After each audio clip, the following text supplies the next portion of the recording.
أعوذ بالله السميع العليم من الشيطان الرجيم. بسم الله الرحمن الرحيم. الحمد لله والصلاة والسلام على أشرف الأنبياء والمرسلين سيدنا وحبيبنا محمد وعلى آله وأصحابه والتابعين لهم بإحسان وسلم تسليما كثيرا. أما بعد. السلام عليكم ورحمة الله وبركاته.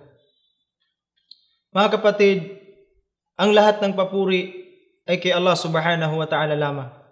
Sa Kanya lamang tayo humihingi ng tulong at sa Kanya lamang tayo nagbabalik loob. Pasalamatan natin ang Allah subhanahu wa ta'ala sa Kanyang mga biyaya na ibinigay sa atin. At pasalamatan natin ang Allah subhanahu wa ta'ala dahil ginawa niya tayong mga Muslim at ibinaba sa atin ang relihiyong Islam na gabay sa atin dito sa mundo. Kaya mga kapatid,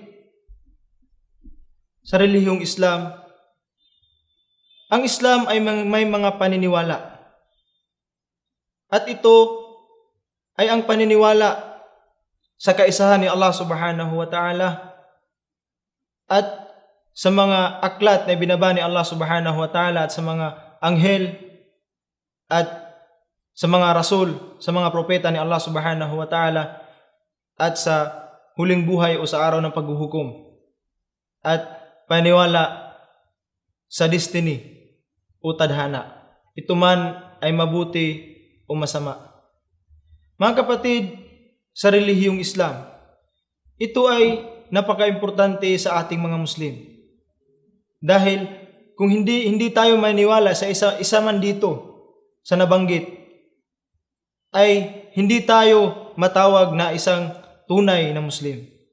Kaya dapat natin itong malaman at dapat nating unawain at dapat nating gampanan isa puso at ating gagawin kung ano man ang nandito. Dahil katulad na lamang ng ibang relihiyon, sila ay may iba't ibang paniniwala. Ganon din ang Islam. Ang Islam ay may 6 na paniniwala. Ang una ay paniwalaan mo ang Allah subhanahu wa ta'ala. Paniwalaan mo sa puso mo, sa isipan at sa gawa. Dahil patunay na si Allah subhanahu wa ta'ala, sinabi niya sa Quran, ba'da a'udhu billahi minash shaitanir rajim, innani ana Allah, la ilaha illa ana, fa'budni wa aqimis salata li dhikri. Sinabi niya sa pinakamalapit na kahulugan, sa katotohanan, ako ang Allah subhanahu wa ta'ala at wala nang iba. Sambahin niyo ako nang walang katambal. Paniwalaan niyo ako na walang halong pag-alinlangan at walang halong pagtambal kay Allah subhanahu wa ta'ala. At itayo niyo ang pagdarasal o ang pagsasala bilang pag-alala sa akin. Ang Allah subhanahu wa ta'ala ay nag-iisa at walang katambal. Tayo ay maniniwala kay Allah subhanahu wa ta'ala na Siya ang gumawa sa langit at lupa. Siya ang gumawa sa atin. Siya ang nagbibigay ng sustento sa atin.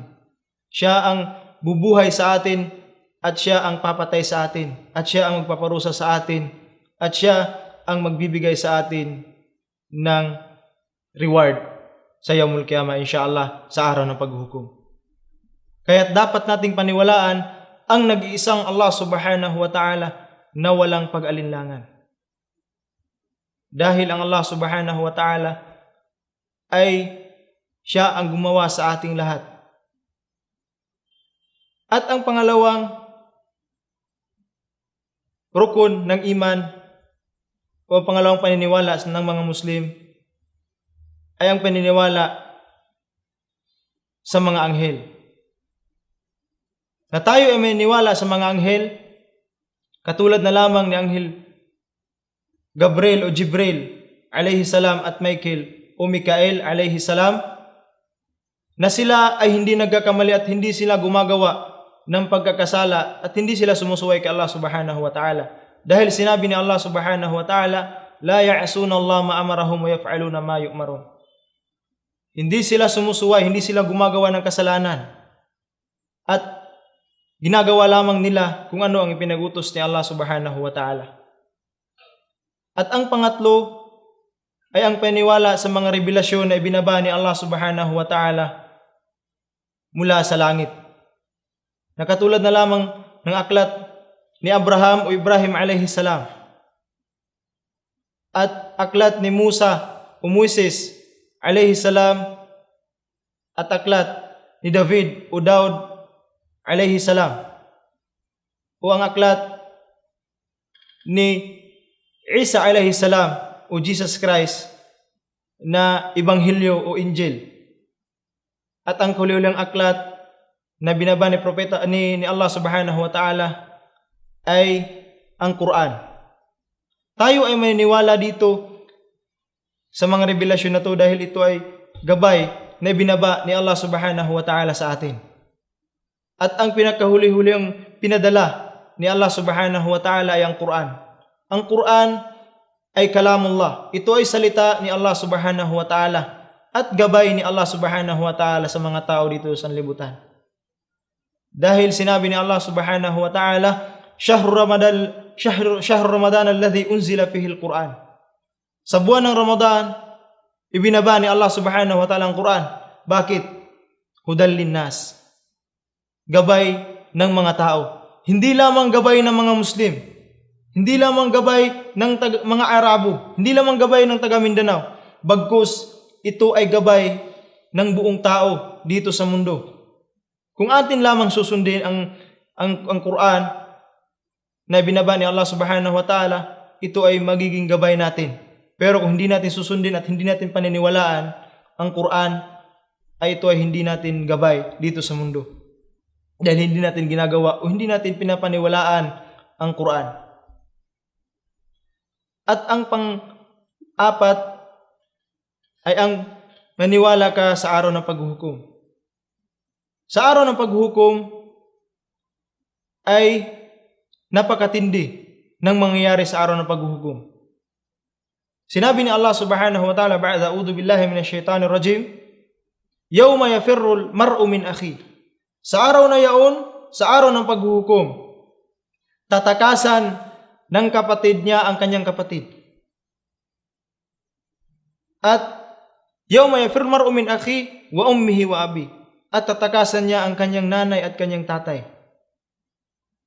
At ang kanyang asawa at ang kanyang pamilya. Dahil sa lupit ng araw ng paghuhukom. At may kita mo ang mga tao, yawma taranna sa sukara. May kita mo ang mga tao na parang mga lasing, wamahum bisukara. At sila naman ay hindi mga lasing dahil sa tindi ng Yaumul Qiyamah o araw ng paghuhukom. At sa araw na yaon, meron lamang dalawang uri ng tao. Ang una ay napakaliwanag ng kanyang mukha at ang pangalawa ay napakaitim ng kanyang mukha. Yung maliwanag ang mukha yung mga tao na naniniwala sa kaisahan ni Allah subhanahu wa ta'ala at ginagampanan nila ang ipinag-utos ni Allah subhanahu wa ta'ala. Sila ay naniniwala kay Allah subhanahu wa ta'ala at hindi sila gumagawa ng pagtambal kay Allah subhanahu wa ta'ala at walang pag-alinlangan. At wala silang ginawa kundi sundin ang Allah subhanahu wa ta'ala at iwasan ang pinagbabawal ni Allah subhanahu wa ta'ala. At yung pangalawa naman na tao ay yung napakaitim ng kanyang mukha dahil sa tindi ng kanyang takot. Dahil hindi siya binigyan ng tulong o awa ni Allah subhanahu wa ta'ala dahil nung hindi pa dumating sa kanya o hindi pa dumating ang Yaumul Qiyamah, hindi siya gumagawa o hindi siya naniniwala kay Allah subhanahu wa ta'ala at hindi siya naniniwala sa Islam. At hindi niya ito, kahit dumating na sa kanya ang balita na galing kay Allah subhanahu wa ta'ala o balita ng Islam, hindi pa rin siya naniniwala. Kaya dapat tayong maniwala sa Islam o tayo ay maniwala kay Allah subhanahu wa ta'ala na walang halong pag-alinlangan. At ang pang-anim ay ang paniwala mo sa destiny. Na ito man ay mabuti o masama. Dahil ito ay sinulat na ni Allah subhanahu wa ta'ala bago pa man ginawa niya ang tao. Ng 50,000 years bago pa ginawa niya ang tao. So naulat sa hadith ni Prophet Muhammad sallallahu alaihi wasallam, bago pa ginawa ang tao is nakasulat na sa Lauhul Mahfuz ang kanyang qadar o kanyang tadhana dito sa mundo. Yung mga kapatid, na dapat nating paniwalaan o dapat nating sundin dahil napaka-importante ng paniniwalang ito o napaka-importante ng paniniwala kay Allah subhanahu wa ta'ala na nag-iisa at sa mga aklat na binaba ni Allah subhanahu wa ta'ala sa mga anghel at sa mga propeta at sa araw ng paghuhukom at sa mga tadhana na dapat tayo maniwala. Kung kahit isa lang dito hindi tayo maniwala. Kahit sa mga propeta lang hindi tayo maniwala na si Isa isang propeta ay hindi tayo matatawag na isang Muslim. Kaya dapat nating malaman o dapat nating paniwalaan na ang Allah subhanahu wa ta'ala o ang mga arkan ng iman. Wa akhiru da'wana alhamdulillahi rabbil alamin. Assalamu alaikum warahmatullahi wabarakatuh.